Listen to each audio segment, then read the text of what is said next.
Welcome to the Deep Dive. So we've gathered a whole stack of sources, articles, some research, even our own notes. And our mission for you today is, well, pretty straightforward. We're going to pull out the most important nuggets of knowledge, the key insights. Think of it as, your shortcut to getting genuinely up to speed on some really complex, really fascinating subjects. Yeah, definitely.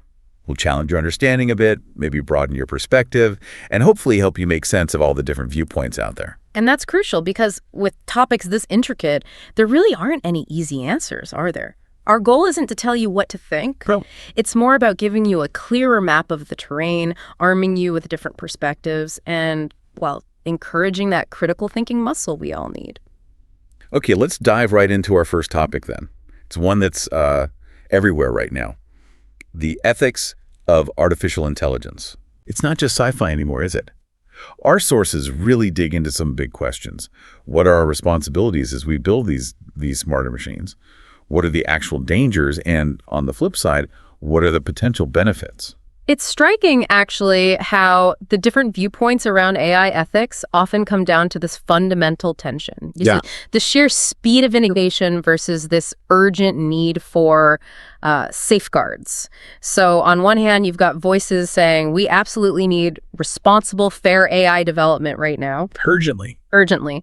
Their warning is pretty stark. If we don't put the right measures in place, given how powerful this tech is, we could genuinely end up with systems that are dangerous or, just amplify existing harms. And those aren't just abstract fears. Yeah. Some sources point to things like autonomous weapons or AI making really high-stakes decisions without enough human oversight. Those feel like very real concerns. They do, but then you get the counter-argument focusing on the incredible possibilities AI offers. Right, the upside. Exactly. Revolutionizing medicine, helping fight climate change, improving lives in countless ways.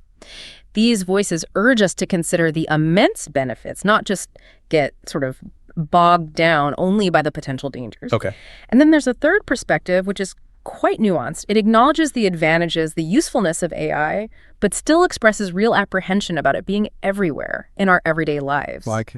Well, raising concerns about basics like data protection and also the risk of bias getting baked into AI systems, often unintentionally because the data it learns from reflects our own biases. So the AI just learns and repeats the biases it's shown, sometimes invisibly. Precisely. Invisibly to the user, often. So it's not just what the AI does, but how it works and whether we even, get it. Digging deeper into the sources, one expert really hammered home the importance of transparency. Opening the black box. Exactly. Opening the black box. Like understanding why an AI suggested a particular treatment, not just accepting it, seeing the data, the logic. They also stress the need for clear laws for these new technologies. Right, but there's pushback there too, isn't there? Another voice cautioned that things are moving so fast, if you put in too many restrictions too early, you could actually stifle vital progress. So they argued for a delicate balance. Responsibility, yes, but also allowing innovation room to breathe. It's like trying to design the safety features for a rocket while it's already launching. Something like that, yeah. And then a third expert kept coming back to the ethical standards, asking that really crucial question. How do we make sure AI benefits everyone, not just a select few or specific industries? Okay. So connecting the dots here, what's really fascinating is that core tension between breakneck innovation and the urgent call for ethical guardrails. It really poses a tough question, doesn't it? Which is? Can we actually legislate and guide a technology that seems to be evolving faster than we can fully grasp its implications? It feels like we're constantly playing catch up. That's a huge question, and it actually leads us perfectly into our next topic, the future of work. Because if AI's ethical landscape is shifting so fast, what does that mean for how we all earn a living? How are automation and AI changing the workplace? What skills matter now? And maybe most importantly, how can we prepare? Well, the outlooks presented in the sources are pretty varied. It's like different weather forecasts for the same coming storm, Okay. On one side, you've got predictions of a really significant shift, a lot more automation. The robots are coming for our jobs narrative. Basically, yes. The computers will take over many tasks humans do now, meaning people will need to acquire completely new skills to adapt. It's a big retraining challenge. Okay, that's one view. Then there's a second perspective. They agree technology is changing fast, but they're more optimistic. They believe new jobs will emerge, maybe more interesting ones. And AI could actually help by taking over the dull or undesirable tasks, potentially making our work lives better if we plan it right. AI as a colleague, maybe, not just a replacement. That sounds a bit more hopeful. But I sense a but coming. Well, there's the third view. It acknowledges the potential upside of technology, but worries, quite intensely actually, about the sheer scale of retraining needed. The practicalities. Exactly. Concerns about how difficult it might be for people without strong tech skills, potentially widening the gap in society. A future where only the tech-savvy really flourish. So it's clear adaptation is the name of the game, whichever way it goes. The sources also talked about pathways forward, how to prepare. Right. Some really honed in on the critical need for access to the right training, and a big focus on educating the next generation with the skills to actually leverage these new opportunities. While others shifted the focus slightly, emphasizing those often called soft skills. Like creativity, adaptability. Right. Precisely. Being creative, innovative, flexible, adaptable. And they also stress developing strong problem-solving and critical thinking skills. That seems to be a recurring theme, doesn't it? It really does. It's not just about learning to code then. It's about learning how to think critically. Yes. And a key point raised was that individuals can't do this alone. There needs to be support. From who? From governments, from employers. Things like retraining programs, rethinking education to meet these future needs. It has to be a collective effort. That makes sense. So thinking about all these different angles, maybe reflecting on your own path or someone you know, what's one thing you're considering as we look towards this changing future of work? Okay, let's shift gears now to something that touches, well, probably most of our daily lives, often quite personally. The impact of social media on mental health. Ah, yes, a big one. Is it good? Is it bad? What are the real dangers versus the benefits we might overlook? We all kind of know the common criticisms, don't we? The constant comparison, seeing those, perfectly curated, often unrealistic lives online. Yeah, the highlight reel effect. Exactly. But what the sources really emphasize is how deeply these things can chip away at self-esteem, especially for younger people. One expert was quite clear. It has a significant negative impact, leading to anxiety, sadness, feelings of failure, partly because reality gets blurred and there's this immense pressure to measure up. They particularly noted how vulnerable younger generations are to negative effects on their mental health and self-image because of online influence. That feeling that everyone else is doing better, even if you intellectually know it's probably not true. Absolutely. But then you have the other side of the coin. A different perspective highlighted social media's huge positive potential. Such as? Well, connecting people across the globe, for one. Building really vibrant communities around shared interests. It can be an amazing platform for creativity, for self-expression. Right. Think about niche hobby groups finding each other, or artists getting their work seen. Exactly. So it's not just a villain, it's complex. Definitely complex. So how do we navigate this? How do we minimize the harm and maybe leverage the good parts? One speaker really stressed educating kids and young people. Media literacy. Yeah, teaching them about safe, responsible social media use, making them aware of the potential pitfalls. And another viewpoint pushed for something we could probably all benefit from, just having more open conversations about mental health. Online and offline. Both. The idea is to foster a more inclusive, supportive online environment where people feel okay seeking help or offering it. Less stigma. Breaking that stigma seems key. And what else? Well, a third point was about self-education. Basically, taking personal responsibility to understand how we are affected by social media and making conscious choices about how we use it, looking after our own mental well-being, and maybe trying to create a more positive space for others, too. That requires a fair bit of self-awareness. So reflecting on these points, what's maybe one practical step you could consider taking for a healthier relationship with your own online world? Okay, so to kind of pull these threads together, the ethics of AI, the future of our jobs, how we interact online, there seems to be one foundational skill that keeps coming up: critical thinking. Absolutely. It underpins everything. Why is it so crucial according to the sources? And maybe more importantly, how can we actually get better at it? Well, critical thinking was defined pretty clearly across the board as just fundamental for navigating the modern world. One expert put it nicely: it's the ability to question information, Really evaluate the evidence and draw your own conclusion. Instead of just passively accepting things. Exactly. Not just accepting what you're told, being a bit of a detective with information. You see a headline, instead of just reacting, you ask, okay, who wrote this? What might be their angle? Is there actual evidence here? So it's active engagement, not just passive consumption. Precisely. Another viewpoint really emphasized how vital it is for good problem solving and making sound decisions. Their point was, without it, we're much more vulnerable to manipulation. Because we can't properly analyze if something's true or not. Right.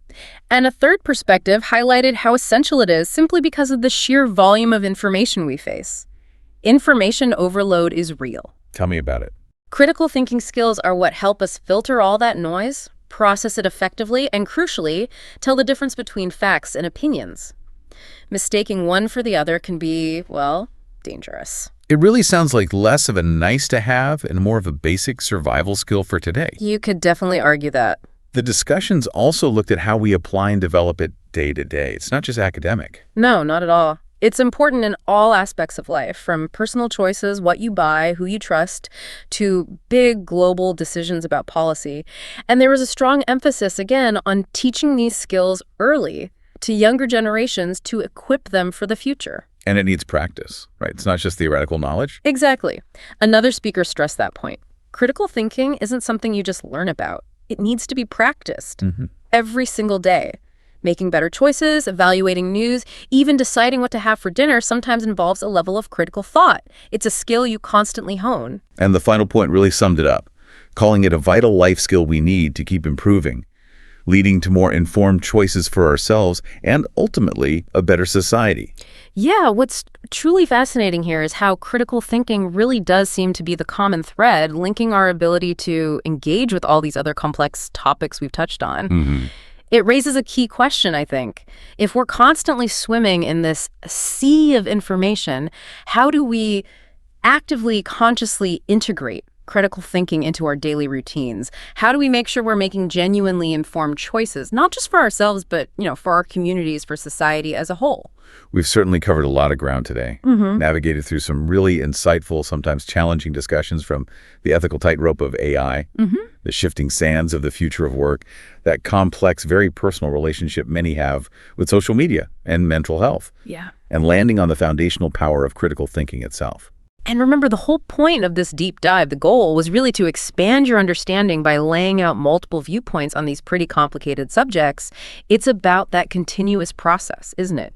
Questioning, evaluating, learning. That's what's vital for navigating this fast-changing world. Absolutely. So as you reflect on everything we've explored today, here's one final thought for you to maybe chew on. If critical thinking really is the essential skill for finding truth and making informed choices, how can you, in your own sphere, help foster environments, whether online or offline, where different perspectives aren't just tolerated, but are actively heard, considered, and debated respectfully? How can we use that to strengthen our collective understanding and move forward? Hey, everyone. Super stoked to have you all here as we kind of really jump into this topic. I know you're all obsessed with, mastering English. It's a pretty big deal, right? Totally. So we're going to be dissecting this awesome guide called, A Comprehensive 1-Hour Guide. And not just summarizing it, Oh, wait. but pulling out the gems, those super motivating nuggets to keep you going on your English journey. And this guide, I gotta say, it's not your typical, learn English in 5 minutes kind of thing. Ugh, those drive me crazy. Yeah. It goes deeper, looks at the psychology, why we struggle, how to rewire our thinking, Totally. And we'll uncover some surprising things, too. You bet. Did you know even native speakers mess up sometimes? Yeah. And watching Friends can be educational. Who knew? Right. It's about finding what works for you, and this guide's this toolbox of different approaches, so. I'm excited to dig in. But first, the big WHY, right? Want to put in the effort. The guide starts with this idea of open doors to opportunities, and they use this travel example. Imagine you're in a bustling market in, I don't know, Morocco or something. Oh, I love Morocco. Right. And you can haggle prices, ask for directions, actually connect with people, not just gestures, That's the dream. But it's bigger than just travel, right? Way bigger. Think global communication, business, ideas. English is the key to this whole network. So it's becoming a citizen of the world, kind of. Love that. The guide also talks about building confidence. We know learning anything new does that. But why is it special with language? Well, language is how we express ourselves, connect. It's part of our identity, right? So the more you practice English, the more confident you become, not just in the language, but in yourself, navigating the world. It's like that moment when you realize you understand a whole conversation without translating in your head. Bam. Total mind-blown moment. And speaking of unlocking things, there's this point about cultural connection that really hit me. We do. It's huge. Imagine enjoying movies, books, music, all that, without the language barrier. You get it, right? It's like gaining access to this whole new world of art and entertainment, that feeling when you get a joke in your favorite show without subtitles. Magic. Pure magic. But let's be real. It's not all sunshine and roses. There are bumps in the road. Definitely. And the guide dives into those common obstacles. And one that probably hits everyone is, lack of time. Oh, tell me about it. Right. Between work, life, just existing, finding time to practice feels impossible. And that's where the guide gets really interesting. It debunks this myth that you need hours each day, like some kind of language hermit. No thanks. Yeah, they emphasize consistency over intensity. Even 15, 20 minutes consistently can make a huge difference. It's about using those little pockets of time we all have. That is so reassuring. Because I think a lot of people get scared off thinking they got to quit their job to learn English. Exactly. The other big one, and this one I'll admit gets to me, is fear of mistakes. Oh yeah, that can be paralyzing. It is. I freeze up thinking about making a mistake. So what does the guide say about that? Well, it's all about a mindset shift. Mistakes aren't failures. They're like stepping stones, proof you're learning, I love that. Takes the pressure off because honestly, who's perfect? Nobody. The guide uses this analogy of learning to ride a bike. You're going to wobble, maybe fall, but each time you get back on, you're getting better. Yeah. Language is similar. Every mistake means you're pushing your boundaries. That's where the magic happens. Okay, feeling pumped already. We've got the why, busted some myths. Now for the fun part, those game-changing techniques to make learning not just bearable, but enjoyable. What's the guide got for us? Buckle up because it's about to get interesting. So the guide jumps into these practical tips to stay motivated. And, it all starts with something that seems obvious, but we often miss it. Setting clear goals. Ugh, goals. Isn't that like generic self-help stuff? I feel like I hear that everywhere. Yeah. I hear ya, but the guide gets specific. It's not just learn English. It's about how to set goals for language learning using frameworks that work. Frameworks. Okay, now I'm curious. Give me the deets. So they talk about short-term and long-term goals, which makes sense, but it goes deeper, like using the SMART goal method. SMART goals, I've heard of those, but how's that language specific? Instead of become fluent, which is super vague, a SMART goal could be learn 10 business English words every day for a month and use them in practice conversations twice a week. Whoa, that's way more concrete. I can actually picture that. It's actionable. Exactly. And that's what keeps us motivated, seeing those small wins, Totally. Yeah. Makes sense. The guide also talks about making learning fun, which we touched on earlier with that whole cultural connection thing. Right. Because if it feels like a chore, you're going to quit. 100%. So how do we tap into that enjoyment factor, make it feel less like study and more like, I don't know, playtime? Well, they suggest using your passions, Instead of forcing yourself to read boring textbooks, immerse yourself in English content you actually enjoy. So guilt-free Netflix binging. Sign me up. Exactly. Think about your favorite shows, movies, music, YouTube, all that can be learning, sneaky learning, but it works. Love it. But what about if I'm not quite ready to watch a whole movie in English without subtitles? Baby steps, right? Totally. They got you covered. Start with something familiar, a show you've already seen in your native language, put on the English subtitles, and boom. You're learning without realizing it. Right. Because you already know the story, you can focus on the language itself. That's so smart. And as you get better, ditch the subtitles. Just enjoy the show. And don't forget music and podcasts. Great for training your ear, picking up slang, the real life stuff. Which, hey, that's what we're doing right now. Yeah. See, you're already learning just by listening.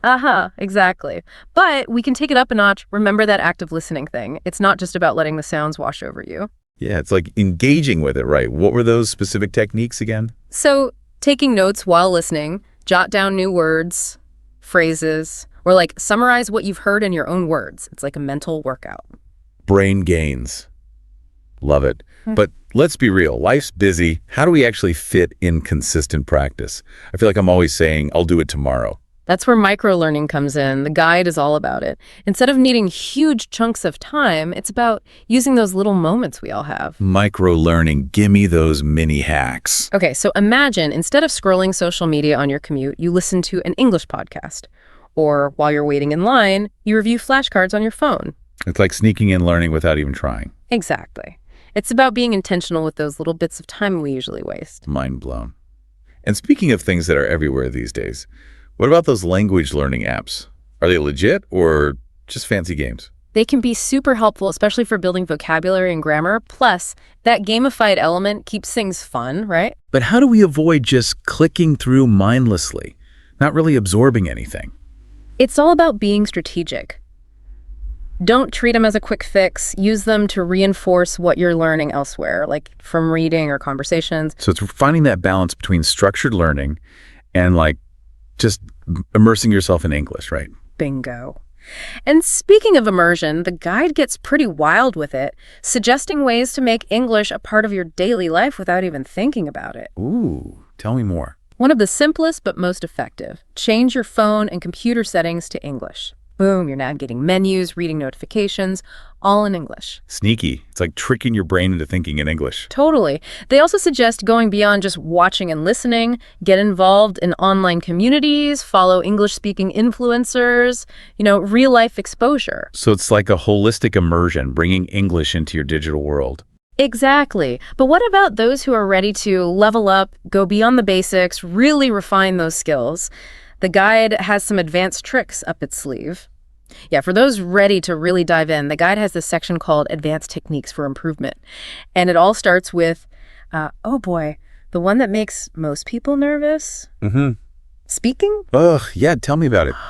I used to get, full-on panic attacks thinking about speaking English. It's a big hurdle, for sure, but the guy, it kind of reframes it. It's not about being perfect. It's about realizing speaking practice is the key to unlocking fluency. Makes sense, I guess, because you can read and understand, but actually talking is a whole other piece. Right. It's putting all those pieces together, thinking on your feet. It's where the rubber meets the road. Okay, so speaking is important. Got it. But how do we actually get better without, dying of embarrassment? Any baby steps we can take? They suggest language exchange groups, finding other learners who are also practicing. Ooh, so it's like misery loves company. Kinda. But it's more about creating this safe space, No judgment. Everyone's in the same boat. I like that. Takes the pressure off. Any specific places to find these language buddies? They mention some online platforms like Tandem and HelloTalk. They connect you with people worldwide. You can text, voice call, even video chat, whatever you're comfortable with. That's cool. So it's like having pen pals, but for speaking practice. Exactly. And another tip, this one might feel awkward, but it's super helpful. Recording yourself speaking. Oh, no, not the dreaded self-recording. I always cringe listening back. I know, right? But it's like having a mirror for your speech. You can hear those little things you might not notice otherwise, like pronunciation, fluency, all that. Okay, so maybe it's worth the cringe. It's like having a personal coach, but cheaper. Exactly. And once you've tackled speaking, there's the ever-growing beast of vocabulary. Ugh, don't even get me started. I learn new words and then they just disappear. Poof, gone. So relatable. But the guide has some tricks for making those words stick, going beyond just memorizing. It's about really understanding and using them. So no more flashcards. Well, flashcards can be helpful, but they suggest taking it a step further, using new words in context, creating your own examples, making them personal. So instead of just reading a definition, I got to make up a whole sentence with it. Exactly. They even had this challenge. Learn 5 new words each day and then come up with one sentence using all 5. It's like a brain teaser. Ooh, I like a challenge. Makes it more fun than just, staring at a word list. Right. It's about engaging with the language, playing with it. Love it. Speaking of engaging, what about listening? It always feels so passive, but the guide dedicates a whole section to it. Because it's super important. Listening is the foundation. It's how we absorb everything, vocab, grammar, even cultural stuff. True. We talked about active listening earlier, but they suggest applying it beyond just podcasts, right? What else did they mention? Audiobooks, documentaries, even news broadcasts. The key is choosing stuff you're interested in so you actually pay attention. Engaged learning, always the theme. And remember those notes we talked about? What about when we hear a word and we're like, wait, what was that? It's going to happen. Don't sweat it. They emphasize focusing on the overall meaning, not getting hung up on every single word. You can always rewind. Listen again. It'll click eventually. Patience, young Padawan. Ah! Okay, we've covered speaking, vocab, listening, and now for the one I always dread, writing. Ugh, yeah, the dreaded writing practice. But the guide makes it less scary. They present it as a creative outlet, a way to really solidify what you've learned. I'm more of a talker than a writer. Any suggestions for easing into it without, having a meltdown? They suggest starting a journal, nothing fancy, just write about your day, your thoughts, whatever. It gets you comfortable with putting those English words on paper. So a brain dump, but in English. Exactly. It gets you thinking in English, practicing grammar naturally. Okay, I can handle that.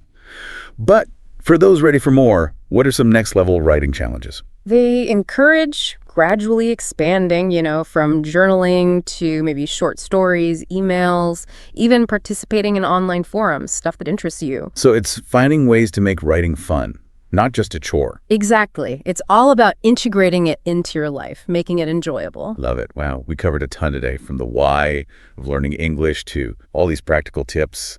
My brain's kind of fried, but in a good way. It's a lot to take in, but that's the beauty of this guide. It emphasizes making the journey fun. It's not about cramming or perfection. It's about finding what works for you. Totally. It's about those little victories, understanding a song, ordering food confidently, or just connecting with someone in their language.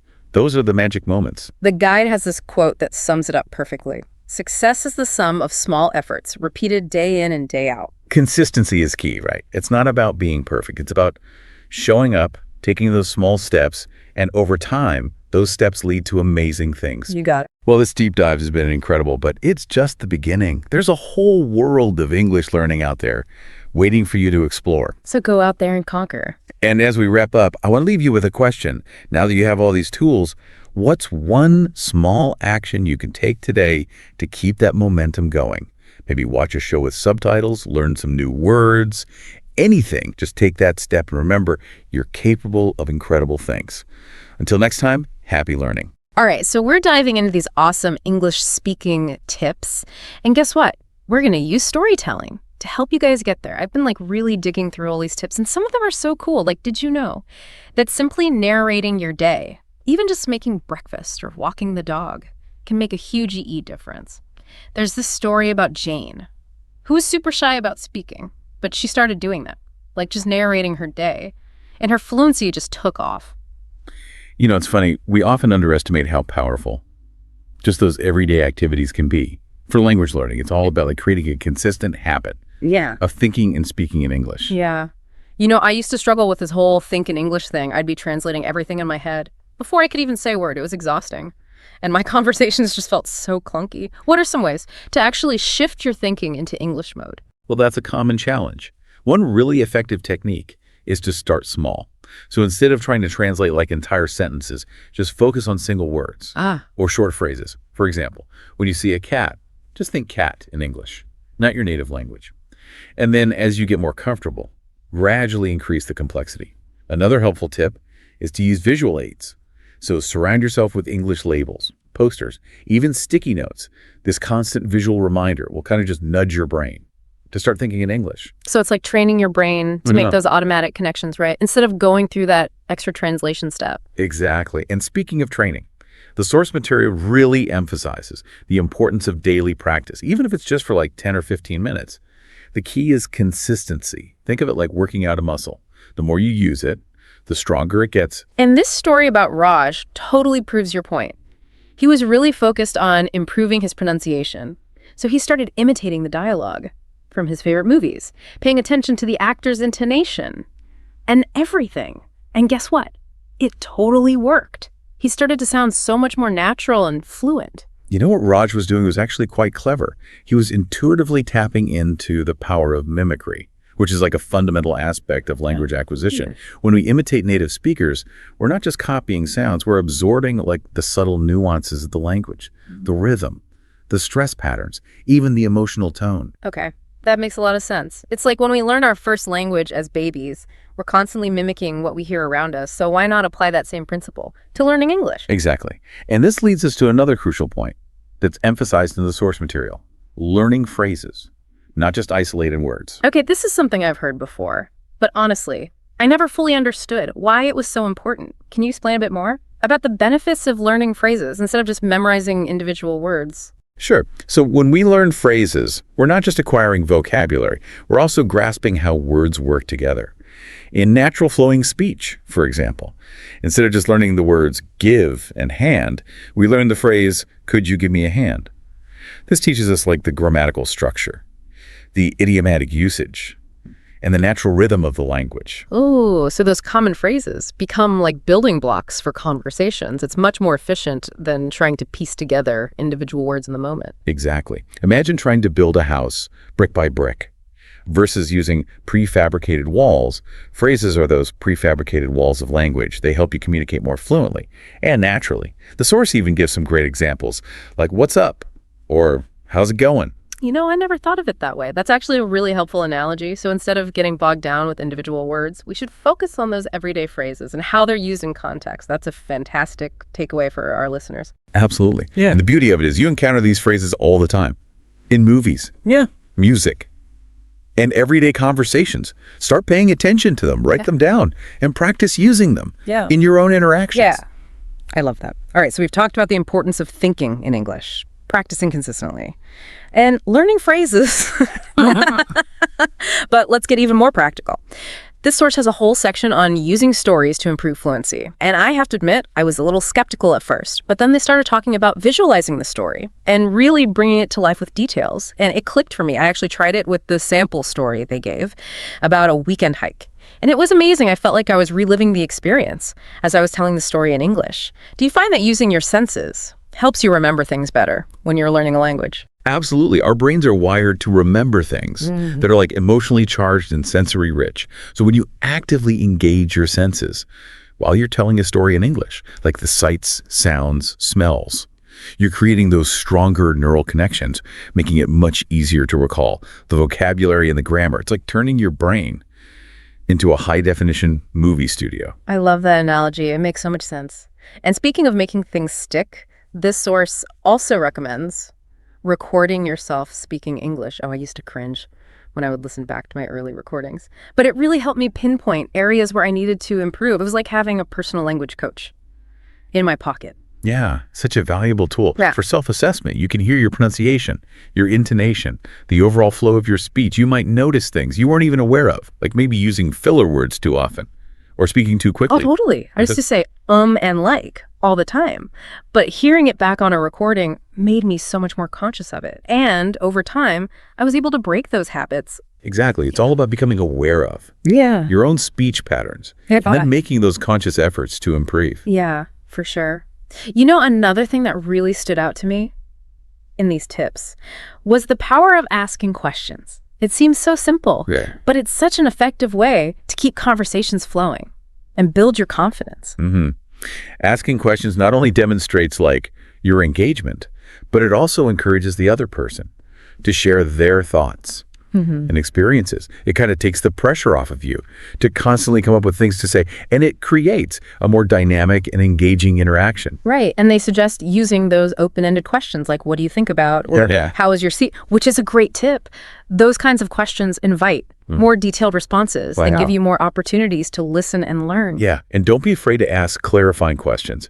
If you don't understand something, native speakers are usually happy to explain or rephrase things. It shows that you're actively listening and you're eager to learn. Absolutely. It's all about showing genuine interest and engaging with the conversation. Okay, one last tip from this section that I found really intriguing: expanding your vocabulary with context. Yeah, learning new words in isolation can be a bit like trying to memorize a phone book. It's dry and it's difficult to retain. But when you encounter words in context, within sentences and stories, they come alive. They suddenly have meaning and purpose. Yeah, they give the example of the word serene used in the sentence. The lake was serene, surrounded by mountains.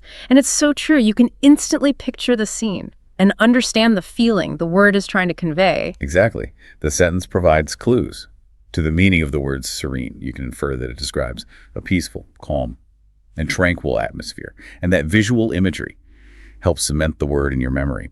Okay, so I've always kind of found the idea of role-playing a bit intimidating, but this source makes a really compelling case for it. They say it's like a dress rehearsal for real-life conversations, which makes a lot of sense. Yeah, it's like a safe space to experiment, make mistakes, and build your confidence.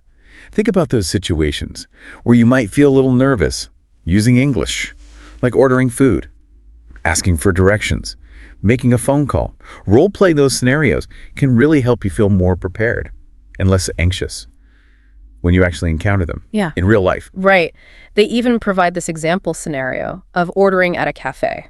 Want to give it a try? Sure. Okay, so imagine I'm the customer and you're the barista. Okay, I'm feeling brave. I'm going to go for it. Hi there. I'd love to try one of your lattes. What would you recommend? Okay, welcome to our cafe. We have a variety of delicious lattes. Do you prefer something sweet, or are you looking for more of a classic flavor? I'm feeling adventurous today. What's your most unique latte? Let's see. Our lavender honey latte is a customer favorite. It's a beautiful balance of floral and sweet notes. Wow, that sounds amazing. I'll have that, please. Excellent choice. One lavender honey latte coming right up. See? Yeah. That wasn't so bad. I actually felt pretty comfortable using those phrases and responding in real time. Yeah. And the more you practice, the more natural it'll become. You can even involve like friends or family members in your role plays to make it even more fun and interactive. That's a great idea. It kind of turns language practice into a game almost. Okay, so the source also talks about the benefits of joining English-speaking communities. And they share this really cool story about Ahmed, who joined an English-speaking book club. Not only did his speaking improve, but he also made new friends and expanded his cultural horizons. Yeah. Ahmed's story really highlights like the social and emotional benefits of language learning. It's not just about grammar and vocabulary. It's about connecting with people, sharing experiences, and broadening your perspectives. It's about finding your tribe, those people who share your passion for the language and can support you on your learning journey. Exactly. And the beauty of it is there are so many different types of communities out there, like book clubs, hiking groups, online forums, language exchange partners. So think about your interests, your hobbies, your goals. What kind of community would you feel most comfortable in, most engaged in? Yeah, the key is to find a space where you can use English authentically and connect with people who share your passions. Well, this brings us to the end of our deep dive into these incredible English speaking tips. I have to say, I've learned so much from going through all these sources with you. It's been a pleasure exploring these techniques together. Remember, the most important thing is to enjoy the process, embrace the challenges, celebrate those victories, and never stop exploring the beautiful world of language. Yes. And for all of you listening out there, remember that fluency comes one step at a time. Keep practicing, keep experimenting, and most importantly, keep believing in yourself. Until next time, happy speaking. All right, so we're diving into this 30-day English learning plan, and wow, it claims to take you from beginner to, get this, advanced in just a month. That's a pretty bold claim. Right, ambitious. Yeah. But if it works, how cool would that be? It is. It is ambitious. But you know what caught my eye? What's that? The way it's structured, It lays a strong foundation first, and then gradually builds up, to those more complex ideas. So it's not just like cramming vocabulary. Exactly. It's more about like developing actual fluency that you can use in the real world. Okay, so speaking of foundations, week 1 starts strong. Day 1 is all about goal setting. Oh, yeah, goal setting. Now, you might think, goals, I already know what I want, but I'm sure you've heard this before. Oh, yeah. Research shows that learners who actually set like specific measurable goals, they make way more progress. Makes sense. It's like that commitment, putting it out there, right? Right. And the plan even gives you like a sample goal to start with. Yeah. Oh, what is it? Mastering 10 common phrases for greetings and introductions. Okay, so pretty simple stuff. It sounds simple, but think about it. Like within the first day, you could be greeting people, introducing yourself in English, like confidently. Yeah, that's a quick win. I like that. Boost that confidence early on. Get you motivated. Exactly. Okay, so you've got your goals, right? Check. Day 2 jumps into vocabulary. 50 essential words, most of them are everyday verbs. Okay, verbs, action words. Got it. But it's not just a boring list, which I appreciate. They give you sample sentences. Oh, I like that. It's one thing to know a word, right? But it's another to actually see how to use it. Totally. Context is key. Like, how do you actually use that word in a sentence? Exactly. And that leads perfectly into day 3, which is all about the present simple tense. Okay, the present simple, that's a fundamental one. Oh, yeah. And the plan, it encourages you to, like, explore YouTube.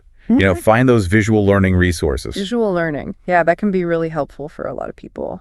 Oh, for sure. Yeah. And even if you think, I know the present simple, I bet those resources can, like, solidify your understanding, uncover some new nuances. Yeah, you might be surprised what you pick up. Totally. Okay, days 4 and 5, this is where the fun stuff comes in. Listening and speaking practice. All right. The interactive stuff. Exactly. They suggest watching short videos. Yeah. Beginner-friendly ones. Keep it simple. Yeah, and with subtitles. Subtitle. It's a great way to connect what you're hearing with what you're seeing. Makes sense. It's like training wheels for your listening skills. I like that analogy. And when it comes to speaking, they encourage you to record yourself. Oh, record yourself. I know. It can feel a little awkward at first, It can be. but honestly, it is so valuable. In what way? You start to notice, like, patterns in your pronunciation, your fluency. I become more self-aware. Exactly. Yeah. And that self-awareness is crucial for improvement. You can't fix what you don't know you're doing wrong, right? So true. It's like having a language coach in your pocket.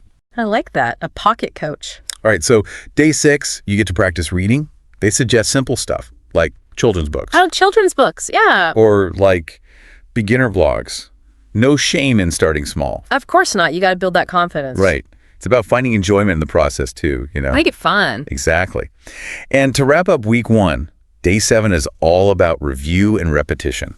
Okay, review and repetition. That's key. So important. They suggest writing a short paragraph about your day. Using what you've learned, I assume. Yeah. It's a great way to put those new skills to the test. Love it. So, week 1, all about building that foundation. Right. But week 2 is where things get really interesting. We're talking about expanding your vocabulary, working on fluency, and even starting to tell stories in English. Wow. Okay, so leveling up. Big time. I'm intrigued. And they do that by introducing the past tense on day 9. Oh, the past tense. So now think about it. You can talk about your experiences, your stories. Yeah, you're not just stuck in the present anymore. Exactly. You can travel through time with your words. I like that. And something else that caught my eye, day 8 actually has you acting out verbs. Acting them out. Yeah, like physically. It sounds a little silly. It does sound a bit silly. But imagine like actually acting out run instead of just reading it. Oh, I see. It would probably be way more memorable, right? It probably would stick in your brain better, yeah. And this plan, it really seems to get engaging different learning styles. Yeah, for sure. And that continues in week 2. Like they encourage you to explore all sorts of listening materials. Like what? Podcasts, songs, TV shows, even movies. Oh, wow. So you can kind of pick and choose what you enjoy. Exactly. Yeah. That's what I love. They emphasize finding stuff you actually like. It shouldn't feel like a chore, right? Learning English should be fun. Yeah. Speaking of fun, how about we jump ahead to day 14? They have you role-playing conversations. Oh, role-playing, like acting out a scene? Exactly. They even give you an example dialogue for ordering food at a restaurant. Okay, that's a good one. Very practical. It might seem basic, but imagine like confidently navigating that real-life situation. Yeah, that would be a huge confidence booster.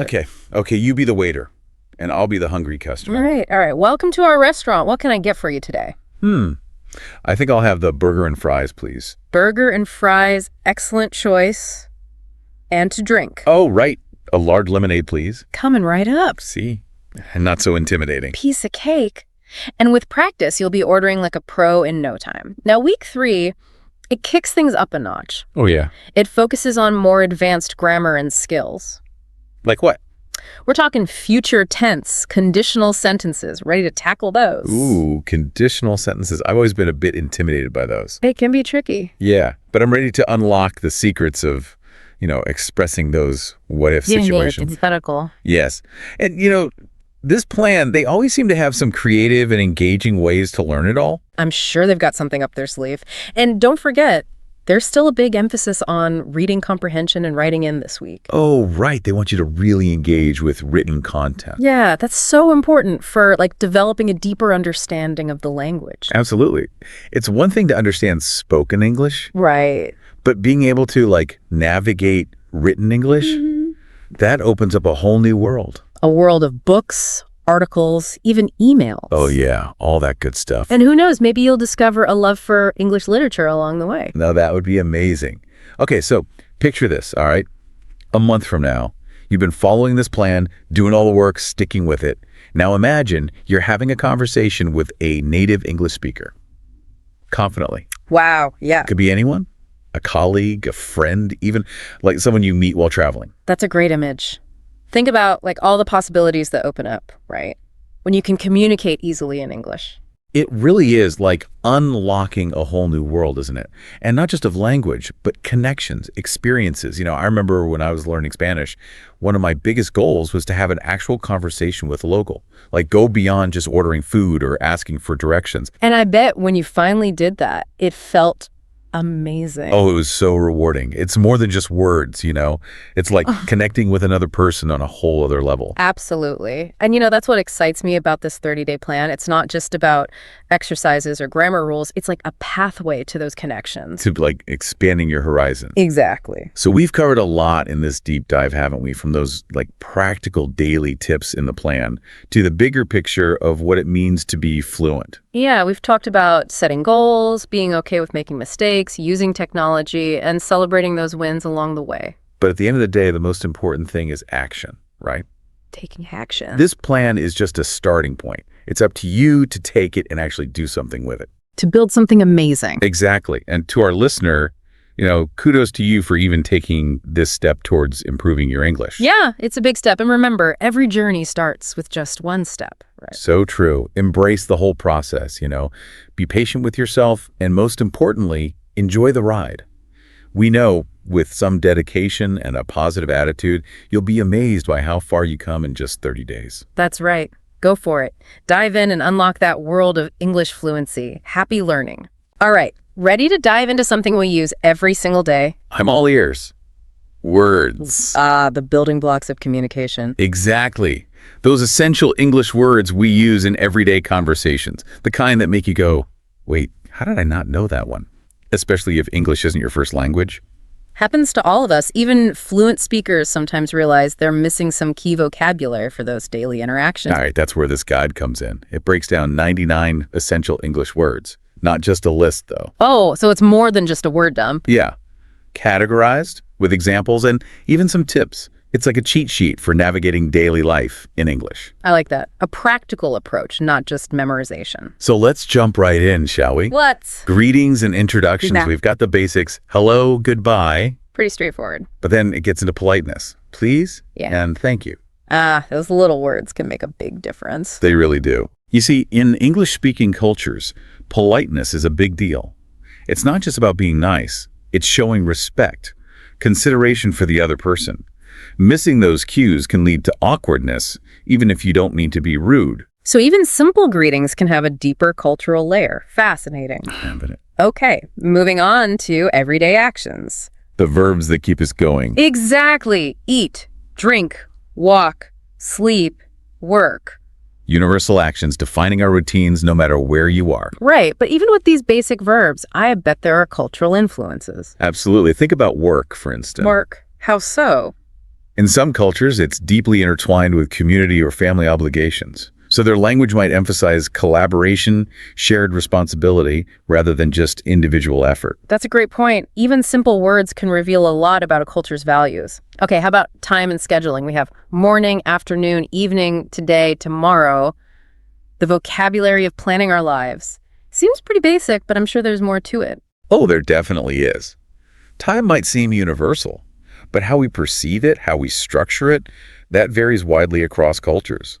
Some cultures might not even have specific words for afternoon or evening, Wow, so the way we talk about time can actually reveal how a culture views its relationship with the world. Exactly. It's about more than just minutes and hours. It's a reflection of their worldview. Some cultures might focus on broader concepts, like before sunset or after dark. So different cultures are almost speaking different time dialects. That's a great way to put it, and that can lead to all sorts of confusion if you're not aware of the cultural context. Like imagine a meeting scheduled for late afternoon. Okay, yeah. In one culture, that might mean arriving a few minutes before sunset. Right. While in another, it could mean showing up at 4:00 p.m. sharp. Oh, I see. Yeah. Those different interpretations could definitely cause some problems. All right, let's move on to basic descriptions. Words like happy, sad, big, small, beautiful, adding color and detail to our language. And here's the thing about descriptions. They're subjective, aren't they? What one person finds beautiful, another might find. Ordinary, exactly. Our cultural backgrounds, personal experiences, even our moods, they all influence how we perceive and describe things. So even a simple word like beautiful can be loaded with All sorts of baggage, cultural and personal. It's true. I'm starting to see how even basic words can reveal a lot about ourselves and how we see the world. It's fascinating, isn't it? Language is like a window into the human mind. All the diverse ways we experience reality. Okay, before we get too philosophical here, let's talk questions. The essentials. What, where, when, why, and how. These words drive conversations and help us learn. Seems simple, but I bet they hold more power than we realize. Oh, they absolutely do. Questions are the engine of communication, wouldn't you say? In what way? Well, think about it. Without questions, we're just stuck with statements. No seeking information, no clarifying doubts, no challenging assumptions. We wouldn't be able to learn and grow. So a well-placed question can be more powerful than a statement. Absolutely. Yeah. It could spark curiosity, encourage critical thinking, and lead to much deeper understanding. And it's not just about asking the right questions. It's also about Being open to the answers. Even if they challenge our preconceived notions, sometimes the most unexpected answers lead to the most valuable insights. That's a great point. All right, so we've covered some pretty fundamental categories here, but this guide has so much more to offer. Oh, we've only just scratched the surface. There are some real gems we haven't even touched on yet. Oh, I know. Yeah. But before we move on, I want to go back to something you said about the power of questions. Right. Even a simple question can unlock a whole new understanding. Absolutely. Like you're planting a seed A seed. of curiosity. And who knows what kind of ideas might blossom from it. I like that analogy. It's so true. I think it's important to cultivate that questioning mindset, especially today when we're bombarded with information from all sides. Yeah, we need to develop our own internal BS detectors. Can't just absorb everything we're told. Right. We need to ask questions, challenge those assumptions, think critically. And that's where those essential question words really come in. What, where, when, why, and how. They're the tools to dig deeper, to uncover the truth, make sense of everything. Okay, so what other treasures does this guide have for us? Well, there's a section I'm excited to talk about. Advanced words for fluency.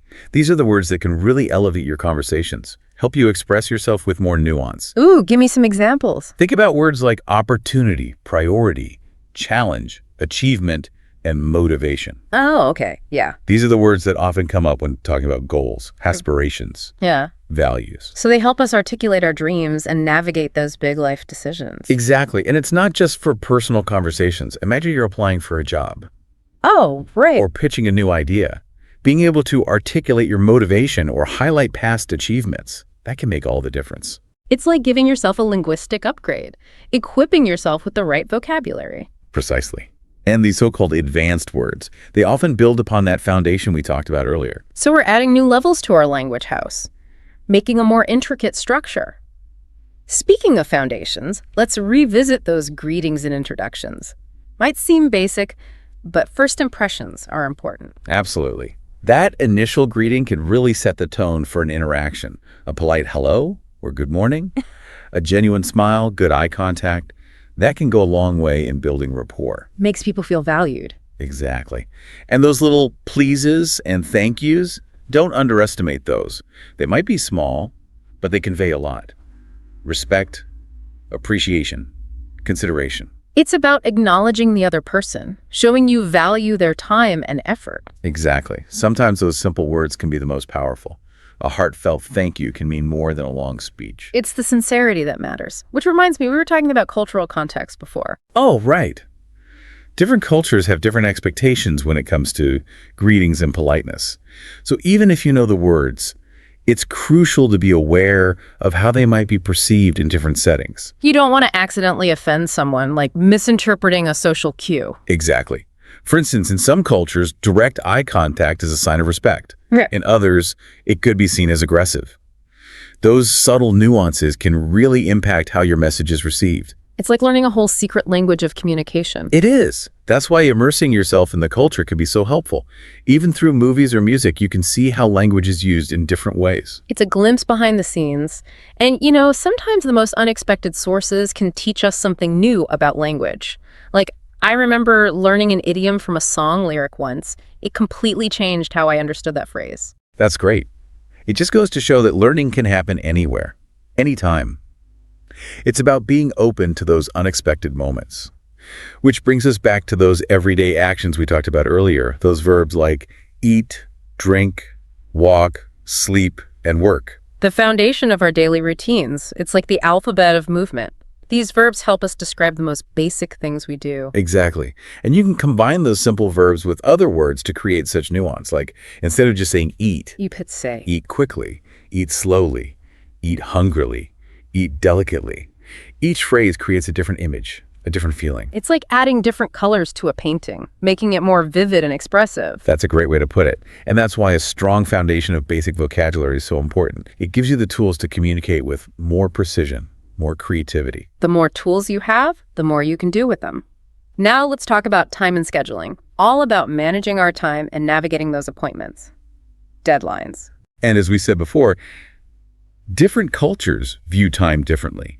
So even words like morning, afternoon, evening, today, tomorrow, there can be cultural nuances there. Like the difference between being fashionably late and being rude, it all depends on the context. So true.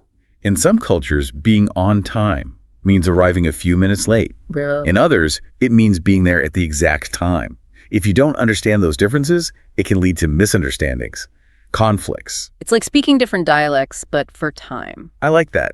It emphasizes the importance of clear communication and being aware of those potential misinterpretations. Okay, so we've covered greetings and introductions, everyday actions, and now time and scheduling, all essential for navigating those daily interactions. And we've touched on the importance of cultural context, those nuances of language. Remember, effective communication goes beyond just knowing the words. It's about understanding those unspoken rules, the different ways people use language to express themselves. Exactly. It's about being mindful, respectful, and always open to learning. It really is amazing how much depth there is to even the most basic words. But we can't forget about questions, like unlocking deeper understanding. Absolutely. A well-crafted question can push us beyond our comfort zones. It's like going on an adventure. You never know where you'll end up. Okay, I'm ready for that adventure. What other word categories do we have? Well, there's one that always makes me hungry. Ooh, which one? Food and dining. You know, bread, water, coffee, fruit, vegetable. Ah, the staples. Food is such a universal thing. It connects people everywhere. It really is. Sharing meals, creating memories, it's like a language of its own. And having the vocabulary to talk about food, it opens up a whole world of cultural exploration. Imagine trying to order a meal in a foreign country without knowing the words for basic ingredients. You'd be lost, like trying to read a map without knowing the symbols. Well. Speaking of navigating the world. Oh, are we going shopping and money? We are. Buy, sell, price, expensive, cheap, essential for commerce and negotiation. It's about more than just spending, though, right? Definitely. These words help you participate in transactions, make informed choices. And who doesn't love a good bargain? Right. Being able to say something is expensive or cheap, that comes in handy in so many situations. I bet. And I'm sure those perceptions of value vary across cultures, too. They absolutely do. What's considered expensive in one place might be a steal somewhere else. Okay, where to next? How about travel and directions? For those with wanderlust? Exactly. Car, train, airplane, hotel, map, road. These are the words that help you explore. Imagine trying to navigate a new city without knowing how to ask for directions. I'd probably end up in the wrong country. Maybe. Okay, let's turn inward now. Are we talking about emotions? Yes. Love, hate, excited, nervous, angry, sad. It's about expressing our inner world, all those complex feelings. Being able to put our emotions into words, that's important. It is. For healthy communication, for building relationships, it helps us navigate the ups and downs of life.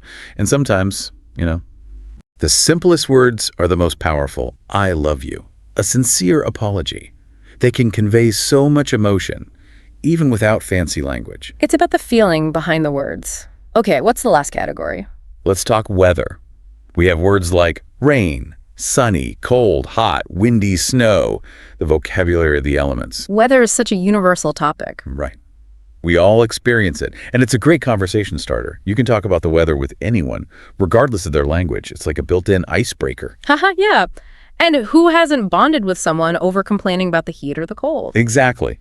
Weather brings people together. So, there you have it. We've reached the end of our deep dive. It's fascinating how much we can learn from even the simplest words. About language, about culture, even about ourselves. It's been a great journey. And for our listener, this is just the beginning. The English language is vast. There's always more to learn and explore. So keep those dictionaries close, be curious, and never stop discovering the power of words. Thanks for joining us.